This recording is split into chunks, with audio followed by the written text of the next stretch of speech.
तो इस वीडियो में क्लास 10 एक्सरसाइज 3.1 का सेकंड क्वेश्चन करेंगे।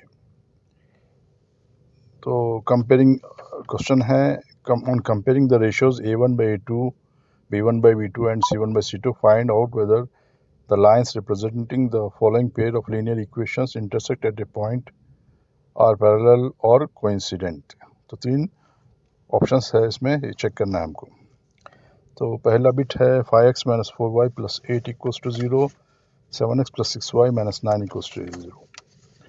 तो हमें यहाँ पर लीनियर इक्वेशंस दी गई हैं इसको, और हमें रेशियोज़ को कंपेयर करके पता करना है कि हमारी लाइन जो है इंटरसेक्ट कर रही है या फिर पैरेलल है या फिर कोइंसिडेंट है। बड़ा सिंपल सा फॉर्मूला है इसका। तो इसमें क्या करते हैं, हम लोग इक्वेशंस को कंपेयर करते हैं। तो पहले इसकी जो है फर्स्ट इक्वेशन को हम लिखेंगे a1x plus b1y plus c1 equals to 0। उससे इसको कंपेयर करके a1, b1 और c1 की वैल्यूज़ निकालते हैं। ठीक है, दूसरी लाइन को हम a2x plus b2y plus c2 equals to 0 से कंपेयर करते हैं।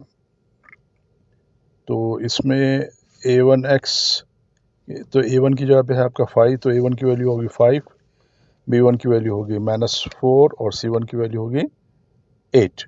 वैसे ही जो है a2 की वैल्यू होगी 7 और b2 की वैल्यू होगी 6 और c2 की वैल्यू होगी -9। तो चलो, अब सारे वैल्यूज़ हमारे पास आ गए। अब क्या करना है हमको, a1 बाई a2 को चेक करते हैं। a1 क्या है आपका, a1 आ गया आपका 5 और a2 है 7, तो a1 बाई a2 होगा 5/7। ठीक है, और फिर दूसरा b1 बाई b2, b1 है आपका -4 और b2 है 6, तो इसको 2 से डिवाइड करेंगे, 2 2 ज़ा 2 3 ज़ा, तो -4/6 होगा -2/3। तो b1 बाई b2 की वैल्यू होगी -2/3।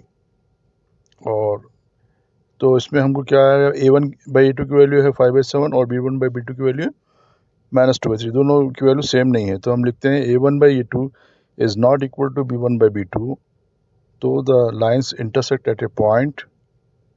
तो इसमें लिखें the equation intersect at a point, ये इंटरसेक्टिंग लाइन्स है और इसका एक ही सॉल्यूशन आता है।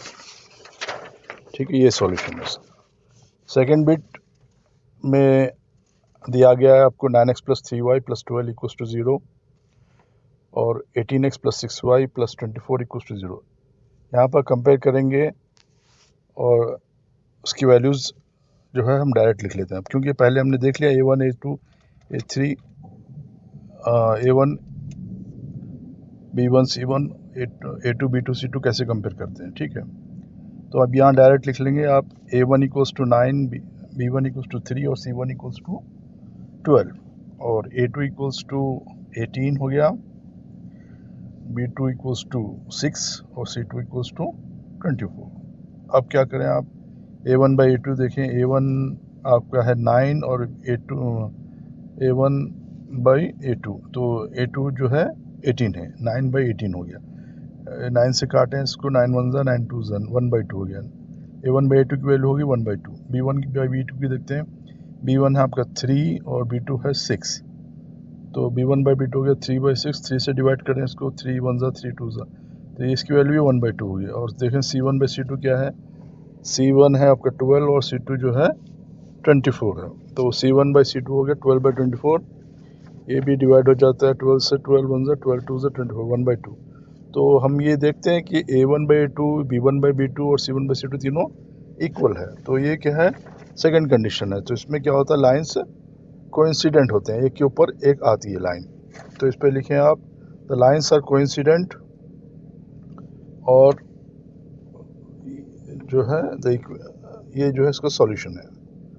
Therefore the lines are coincident, इसका मतलब है एक लाइन दूसरी लाइन के ऊपर आ रही है, लाई कर रही है। ठीक है, तो थर्ड बिट पे चलते हैं। 6x minus 3y plus 10 equals to 0 और 2x minus Y plus 9 equals to 0। अब थर्ड बिट में वैसे ही पहले हम a1 a2 b1 b2 और c1 c2 की वैल्यूज निकालते हैं। पहली equation 6x minus 3y plus 10 equals to 0 है, तो इसमें a1 की वैल्यू 6 है, b1 की वैल्यू -3 है और c1 की वैल्यू 10 है। और सेकेंड इक्वेशन है आपकी 2x minus Y plus 9 equals to 0, तो इसमें A2 की वैल्यू 2 है, B2 की वैल्यू -1 है और C2 की वैल्यू 9 है। तो अब देखते हैं A1/A2 कितना आएगा आपका 6, A1 6 है और B2 कितना है 2 है।